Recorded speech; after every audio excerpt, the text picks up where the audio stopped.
this perfect love.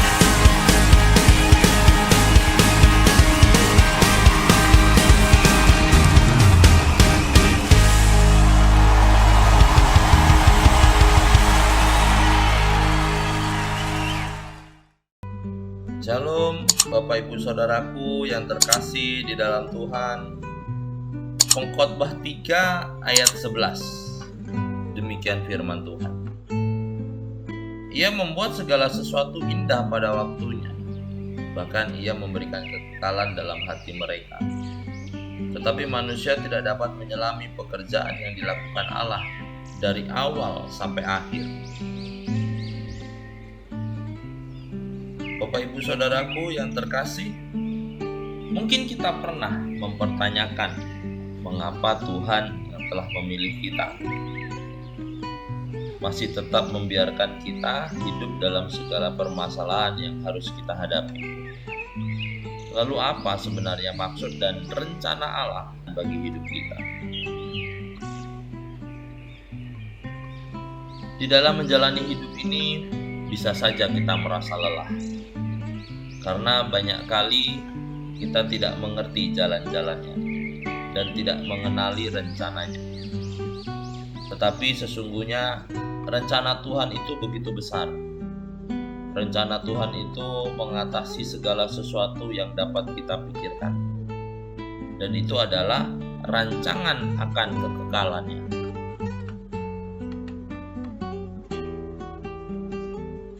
Di dalam Efesus 1 ayat 4 dan 5 dikatakan, sebab di dalam Dia Allah telah memilih kita sebelum dunia dijadikan, supaya kita kudus dan tak bercacat di hadapannya. Ia telah menentukan kasih dari semula oleh Yesus Kristus untuk menjadi anak-anaknya, sesuai dengan kerelaan kehendak-Nya. Jika Tuhan telah memilih, maka Ia tidak akan pernah gagal.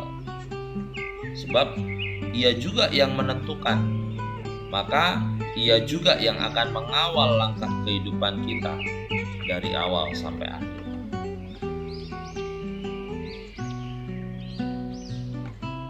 Di dalam Mazmur 139 ayat 13, 14, dan 16 dikatakan, sebab Engkaulah yang membentuk buah pinggangku, menenun aku dalam kandungan ibuku, lalu bersyukur kepadamu oleh karena kejadianmu dahsyat dan ajaib.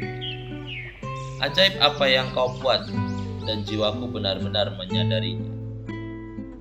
Matamu melihat selagi aku bakal anak, dan di dalam kitab-Mu semuanya tertulis hari-hari yang akan dibentuk, sebelum ada satupun daripadanya.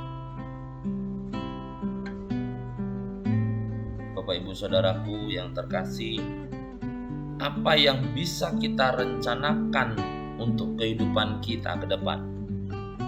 Sedangkan kita tidak pernah tahu apa yang akan terjadi pada hari esok. Dan harusnya kita bersyukur kepada Tuhan, sebab Dia adalah Allah, Alfa dan Omega, yang memulai kehidupan kita dan menetapkan langkah-langkah kita hari demi hari di atas muka bumi, sampai pada akhirnya kita masuk dalam kekekalan bersama-sama dengan Dia. Karena Dia adalah Tuhan yang bertanggung jawab atas hidup kita. Maka jangan pernah khawatir untuk hidup di dalam dunia ini, bahkan di mana kita hidup di dalam dunia yang dibatasi oleh ruang dan waktu. Karena di dalam perjalanan hidup bisa saja membuat kita gentar dan bingung. Tetapi itu karena fokus kita bukan pada kekekalan, tapi pada apa yang fana yang ada pada dunia ini. Namun ketika Tuhan menjadi fokus hidup kita, maka damai sejahteranya pasti melimpah, meskipun kita sedang ditekan oleh masalah.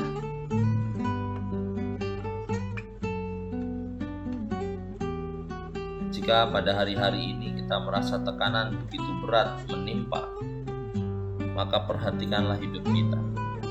supaya kita tetap ada dalam perlindungan dan penjagaan serta pemeliharaannya bagi kita.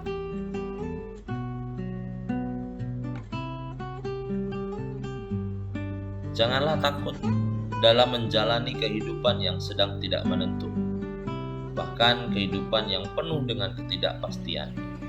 Sebab kita percaya ada rancangan kekekalannya yang tidak akan pernah lepas dari hidup kita.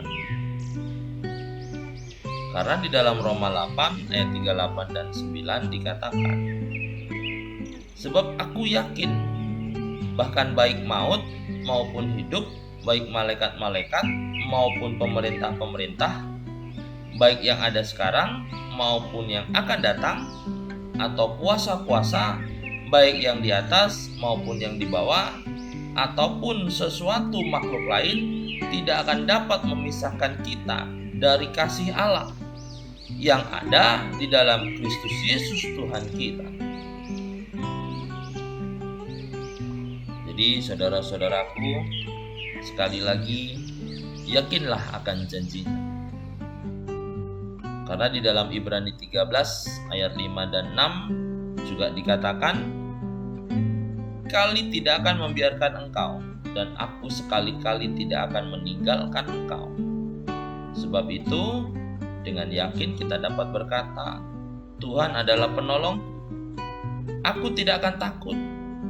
Apakah yang dapat dilakukan manusia terhadap aku?